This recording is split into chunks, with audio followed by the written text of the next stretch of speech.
Hello guys, welcome back to my channel. आज की इस वीडियो में हम लोग 5 एडवांस स्ट्रक्चर्स को सीखने वाले हैं, जिसमें पहला है आफ्टर मच डेलिब्रेशन, जिसका मतलब होता है काफ़ी सोच समझ कर। स्ट्रक्चर की बात करें तो स्ट्रक्चर है sentence plus after much deliberation. आइए देखते हैं पहला सेंटेंस। उसके पिताजी ने बहुत सोच समझ कर लड़की के माँ बाप से मिलकर बात करने का फैसला किया। His father took a decision to talk after meeting girl's parents after much deliberation. His father took a decision to talk after meeting girl's parents after much deliberation. इसको तोड़कर समझते हैं। His father took a decision, उसके पिताजी ने फैसला किया, to talk, बात करने का, after meeting girl's parents, लड़की के माँ बाप से मिलकर, आफ्टर मच डेलिब्रेशन, काफ़ी सोचने समझने के बाद। His father took a decision to talk after meeting girls parent after much deliberation, उसके पिताजी ने बहुत सोच समझ कर लड़की के माँ बाप से मिलकर बात करने का फैसला किया। उसने बहुत सोच समझ कर यह काम किया है। He has done this work after much deliberation. He has done this work after much deliberation. या इसको इस तरह से भी बोल सकते हैं, he has done this work after a great deal of thinking. काफ़ी सोचने के बाद या काफ़ी सोच विचार के बाद उसने इस काम को करने का फैसला किया है। मैंने बहुत सोच समझ कर तुमसे दोस्ती की है। I have made a friendship with you after much deliberation. या इसको इस तरह से भी बोल सकते हैं, I have made a friendship with you after a great deal of thinking. A great deal of thinking का मतलब भी होता है काफ़ी सोच विचार के बाद। I have made a friendship with you after much deliberation, मैंने बहुत सोच समझ कर तुमसे दोस्ती की है।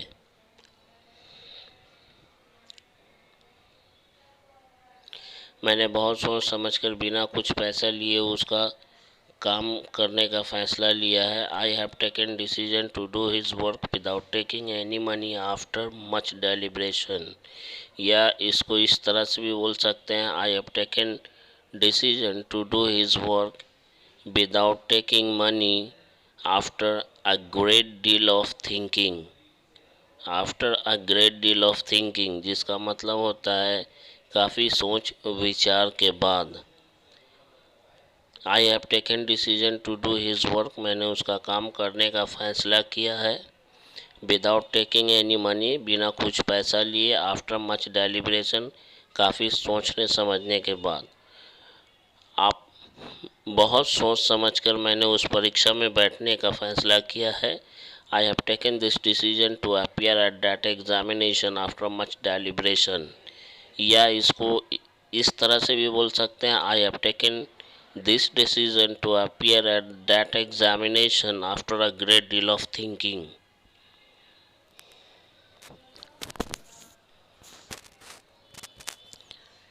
I have taken this decision to appear at that examination after a great deal of thinking या after much deliberation। काफ़ी सोच समझकर मैंने उस बेसहारा लड़की से शादी की है। I have got married that helpless girl after much deliberation। या इसको दूसरे स्ट्रक्चर में बात करेंगे तो इस तरह से होगा, I have got married that helpless girl after a great deal of thinking।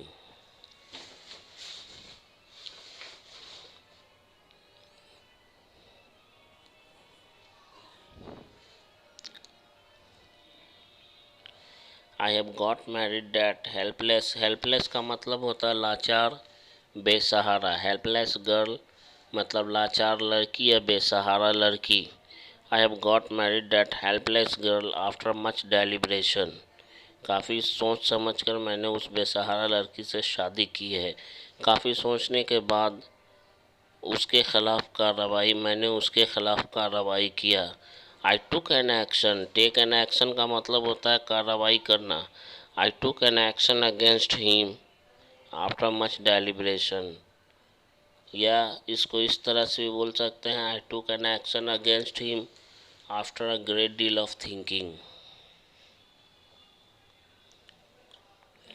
उसने बहुत सोच विचार के बाद अपने मदद मांगने के लिए अपने दोस्तों के पास जाने का निर्णय लिया।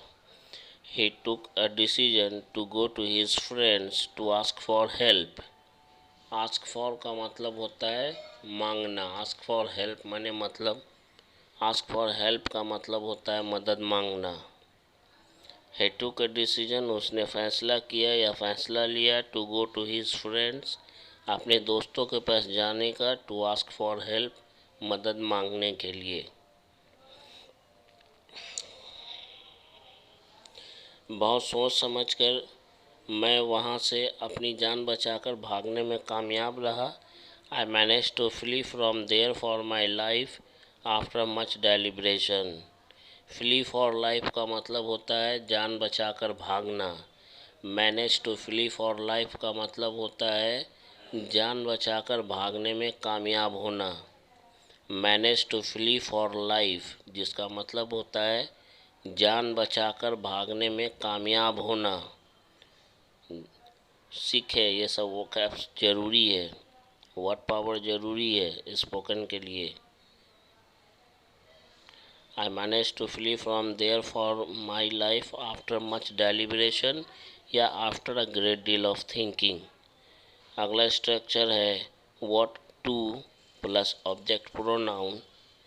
ऑब्जेक्ट प्रोनाउन में होगा मी, यू, हिम, हर, देम, जिसका मतलब होता है मुझे, तुम्हें, उसे या उन्हें क्या। व्हाट टू मी मुझे क्या, व्हाट टू हिम उसे क्या, व्हाट टू देम उन्हें क्या। स्ट्रक्चर की बात करें तो स्ट्रक्चर है what two plus object pronoun plus second sentence. तुम्हें क्या, मैं किसी से भी मिलूं, हर दिन हम लोग बोलते हैं इस तरह का सेंटेंस। तुम्हें क्या, मैं किसी से भी मिलूं। What to you whoever I meet, what to you whoever I meet, इस तरह से बोलते हैं what to you whoever I meet. Whoever का मतलब किसी से भी। तुम्हें क्या, मैं कहीं भी किसी के साथ भी जाऊं।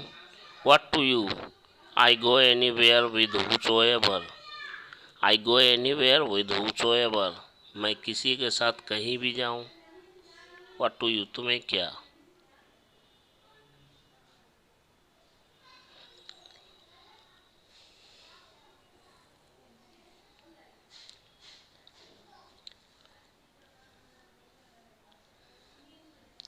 मुझे क्या वह जिए या मरे, मुझे क्या वह जिए या मरे।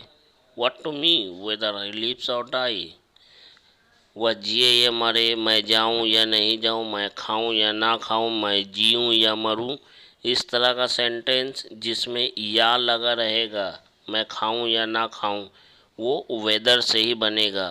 What to me whether he lives और डाई, मुझे क्या वो जिए या मरे, उन्हें क्या मैं तुमसे बात करूं या ना करूं। What to them whether I talk to you or not, whether I talk to you not, whether I talk to you or not.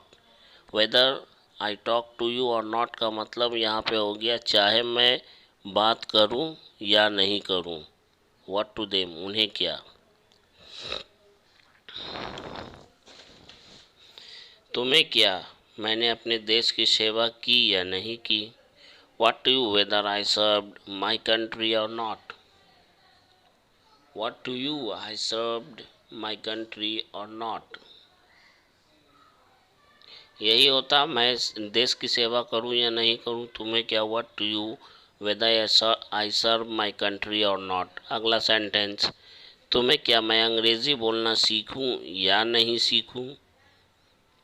What to you whether I learn to speak English or not, what to you whether I learn to speak English or not.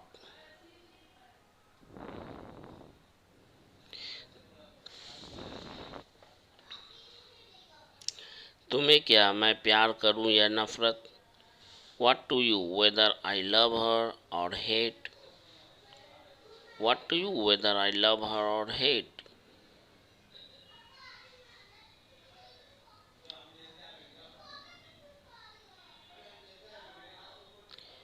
तुम्हें क्या मैं हंसूं या रोऊं। What to you whether I laugh or cry? What to you whether I laugh or cry? तुम्हें क्या मैं हंसूं या रोऊं?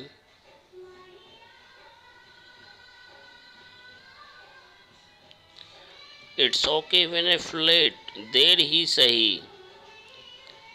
Structure है it's okay even if late plus sentence.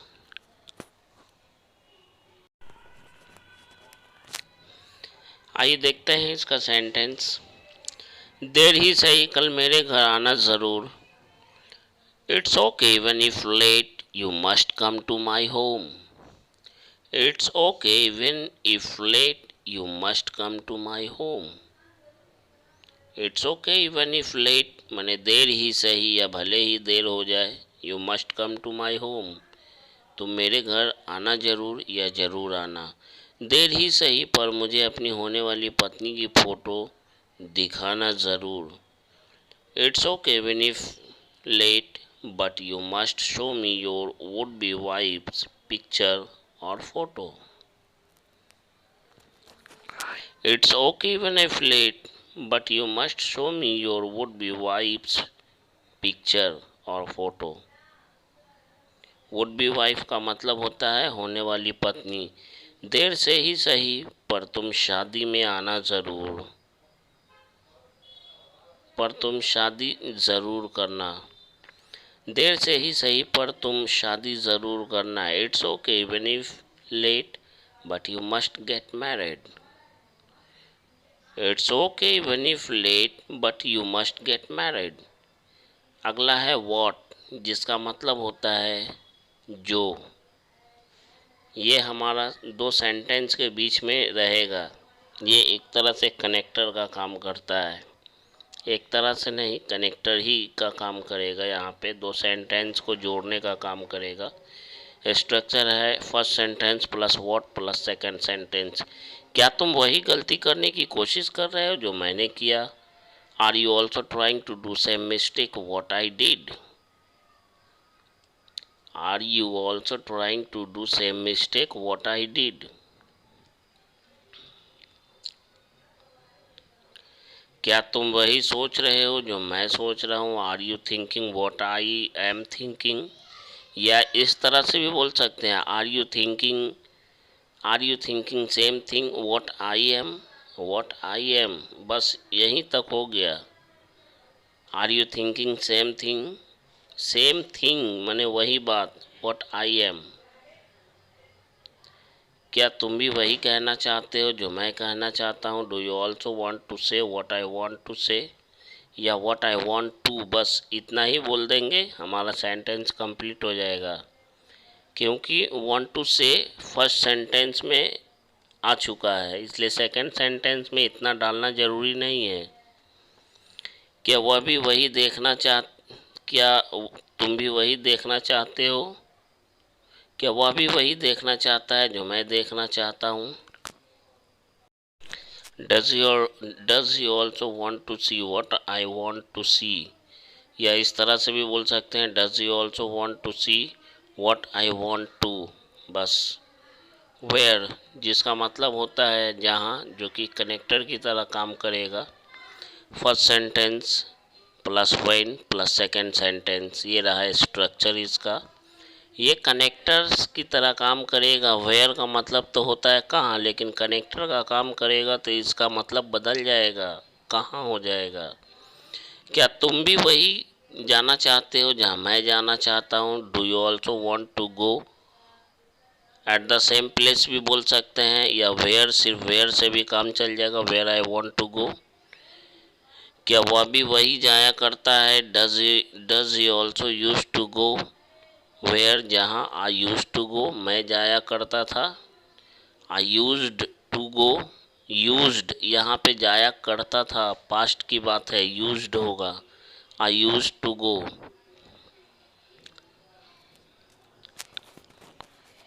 क्या मेरे भाई ने भी उसी गांव में शादी की जहां मैंने की?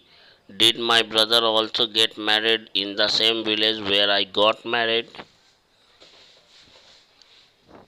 ये देखिए मैंने एक ही स्ट्रक्चर के अंदर सेंस के अनुसार मैंने सब कुछ बदल कर रख दिया है। आप समझिए, सीखिए।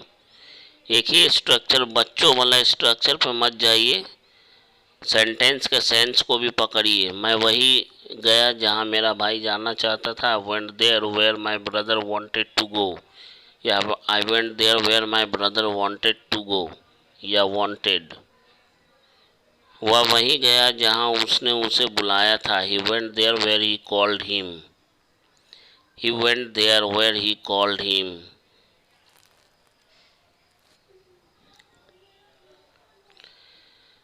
So guys, I hope you might have liked this video, and this video would be helpful for you.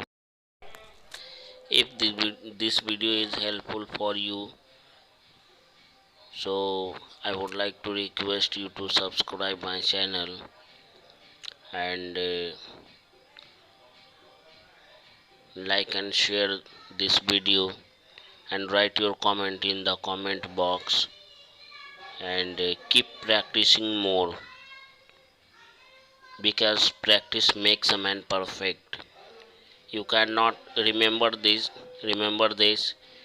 you cannot speak even a single sentence in English until you practice hard. The more you practice, the more you become fluent in your spoken English. The more you become confident. Okay? So that's all for today's video. See you tomorrow in a new video with a new lesson. For till then, goodbye and take care.